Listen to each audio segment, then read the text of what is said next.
And here's your host, John Chapman. What is going on, faithful? Coming to you live from Levi's. Just finished up camp. It's the 6th of August. Overall, really good day. No major issues. I think the only person I saw that was somewhat hobbled was Tariq Owens, who walked off the field during the middle of practice to the training room. It wasn't limping or anything. Not really sure what happened there. Outside of that, very clean practice as far as the health of players. Now, a lot of players got the day off. That was kind of interesting just to see the makeup of the replacements. There was no Bosa. Elijah Mitchell is hurt again, apparently, which is huge. There was Danny Gray was in a blue non-contact jersey. Mitch Wisnowski, the illness that is taking place. They were trying out punters at the end of practice. I wasn't quite sure who they were trying out and who they weren't. Leonard Floyd got a rest day. Darrell Luter Jr. still not fully back. He's been working on the side for a while now. Spencer Burford been working on the side for a while now, and so is DFF out. Now, with that, what was interesting, Robert Bill Jr. got reps with the ones today, which he wasn't even getting second-team reps earlier in camp, so huge step up there. Absolutely love that. Seeing the question about Aiyuk, was he on the field today? I did not see him. Possibly he was there, possibly he was not, and I understand that's kind of where everybody's at right now.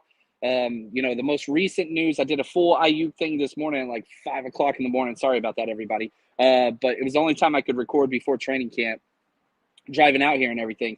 But the most recent thing is that the Pittsburgh Steelers are back in it. So that does change things, because I think if it was the Browns and I think if it was just the Patriots, Aiyuk stays here. I don't think those are spots he wants to go.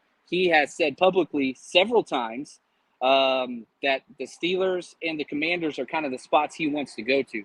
So the initial report from Mayoko was the Steelers didn't have anything to offer package-wise that the 49ers were comfortable taking. Now they're back into that. So for those of you that are, your deep conspiracy tinfoil hat wearers, that whole report was to try to get the Steelers to up their offer. Apparently that happened. So if the Steelers are in play, I think Aiyuk would take that deal if they were going to do his $30 million contract. I don't think the Browns and I don't think the Patriots have anything there. But we'll see. Shanahan's supposed to speak soon, and we'll know about that. So I don't want to give out, whatever. We'll see how it goes. If you want to go watch my other video or podcast on, my Aiyuk interpretation, that is there. But I want to focus on practice today for this one, and it'd be a short one. But DFF being out, D winners again, getting reps with the ones. I think that is maybe the most important. I know it's only 20% of the snaps, but we've got to get better linebacking play at that number 3 spot. Oren Burks was good, got abused in the playoffs. DFF has never really been good from that spot. I know he's a stud special teamer. His roster spot's not in doubt. You've got to shore that up with some positive linebacker play, and I think D-winners can do that. Sticking with rookies, Renardo Green got reps with the one. Isaac Yadom was out today, and I knew something was kind of up whenever Jake Brindle was the first person onto the practice field. I thought that was very important, because Yadom has been that guy nonstop for 2 weeks now. And so whenever I saw Jake Brindle out there first, I was like, whoa, what's going on here? Well, Yadom got a day off, and that's a reflection to kind of what he means to this team. They see him as a starter. They see him as the number 3 corner. So Renardo Green was with the ones, and what's interesting, they used Renardo Green at first as an outside wide receiver. So whenever they went nickel, they still kicked Demo inside, and Renardo Green was playing outside, played really well. Then halfway through practice, they switched it up, and when they went nickel, they kicked Renardo Green inside to nickel, and Demo was outside. So I love the versatility that the rookie's bringing, because it was, look, if you have an injury or whatever, Yadom's outside, Renardo Green's inside, just continuing to build the depth there. And a lot of Darrell Luter Jr., I feel like some players are completely missing out on this camp because they just can't get work. Darrell Luter Jr. was hurt last camp. He's hurt twice this camp so far. Who's the beneficiary? Renardo Green. Ambry Thomas is getting a lot of those snaps. Rock Ya-Sin is getting those snaps. And so some players are just missing their opportunities. Elijah Mitchell, you get these rumors that Jordan Mason's closing the gap to the number 2 running back spot. The very next day, how do you respond? You get injured. I don't know what that injury is.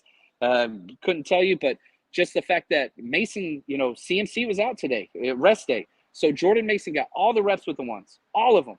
Matt Breida joined the Niners, which was cool. Had probably the best run of the day. The speed is still there from the Breida you remember. It was just a short crack toss. He saw the cutback. I mean, in flag football, it would have been a 40-yard gain. He turned on the burners. That was fun to see. So the running back depth is an issue, and people are just kind of missing opportunities with not being out there. With Kyle Juszczyk out, it was interesting. Jake Tonjes and Braden Willis both got fullback snaps. Tonjes was out there with the ones in team first, and then Braden Willis, so that's something to keep an eye on. Jacob Cowing was back. Tay Martin was back. I thought that was fun. And, probably my biggest negative to take away, and I hate this because some people were asking me before the start of practice, what's your, number one thing you're looking for today? And I was like, man, I care most about Ricky Pearsall. With the ever-changing news of Brandon Aiyuk that he could possibly be gone, Ricky Pearsall should be the long-term answer. I don't think he's there now. Disappeared. Dude wasn't even getting snaps the second half of practice. I don't know if he's on a pitch count or what. He goes out there, the first thing of team, had the biggest play of the day. It was a deep crossing route, beat Demo. Probably would have been a 45-yarder from Brock Purdy. It was awesome. Then he had one catch in red zone and then no snaps. So for 50% of the practice today in team, no snaps. Meanwhile, Ronnie Bell probably had 100-plus snaps today with all the guys that are out. Tariq Owens on the side. Ricky Pearsall's not practicing. All these guys are out. It's just like, man, Ronnie Bell is continuing to seize the moment. Chris Conley, another solid practice. Trent Taylor, another solid practice. Danny Gray was out there in a blue non-contact jersey. That doesn't help, but he was still getting reps with the ones. Meanwhile, 14's on the sideline with his jersey tucked into his shoulder pads. Not that there's anything wrong with that, but it's just like, why is he not getting reps at all during half of the practice? I wish that would be asked of Kyle Shanahan, but I know it's not going to be. It's just, I have no clue. What is the plan here with Ricky Pearsall, your first-round pick? Why is Tariq Owens getting more snaps in practice than Ricky Pearsall? Literally every single rostered wide receiver got more snaps than Ricky Pearsall did today. Did he tweak something? I don't know. But this isn't the first time it's been like that. So you walk into practice thinking, all right, let's see how 14 responds. He had his best practice of all of training camp on Sunday, but there were no pads, right? Well, what's the whole thing about him? Blue non-contact jersey through OTA's minicamp in the hamstring. You got pads on. He kind of disappears a little bit. You take the pads off. Boom, this dude's explosive. Put the pads back on. He's not even getting snaps. I just don't know. And I wish we could get some more information on that to see, because if we are trading Brandon Aiyuk, which we should not, but if we are, maybe get 14, a little bit of work. I don't know. I literally don't know it, because the reps that he's out there, he looked good today. He really, really did. Outside of that, we'll see. Now, again, Renardo Green, got to keep talking about him. I thought he was awesome. Backup quarterbacks, it was funny because, there were 3 separate team periods, ones on ones versus ones. And I was like, man, Josh Dobbs, this is the Josh Dobbs we wanted through the first team period. Second team period, third team period, not so much. So you're starting to get glimpses of some positive play, but it's still not consistent. Brandon Allen, the other BA, I thought had one of his worst days. He's just holding the ball longer and longer, it seems like, every play. So today was just kind of a interesting day. Why is he holding the ball so long? Brock Purdy's Brock Purdy. He had one interception where he didn't put enough arc on a deep corner route to Conley, and Demo picked it off. But Diamador Lenore has been the best player on the field during training camp. He has been him. So wasn't really a bad pass. If he just would have had, an extra, 5-6 inches arc on it, it would have been a big catch to Chris Conley, who ran a good route. Demo just baited him and undercut it and made a huge play. So overall, positive practice today. Really a lot of vibes, a lot of vet rest, which is okay. It's the back end of camp, and you're about to have a preseason game and all that stuff. Tomorrow's the last training camp practice. I'm going to try my hardest to make it out to that, and then we're flying off to Nashville, which, if you are going to Nashville, we're holding an event. It's $10 at the door at PBR Live Nashville right before the game starts. At 2 o'clock is when doors open. So from 2, kickoff's at 6. So we'll be there from 2 to 5. 2 to 6, and then we'll take off and walk together to the game. I don't think kids are allowed anywhere at any of the bars in Nashville. I tried to fight for that one, but there was no place that would even entertain that.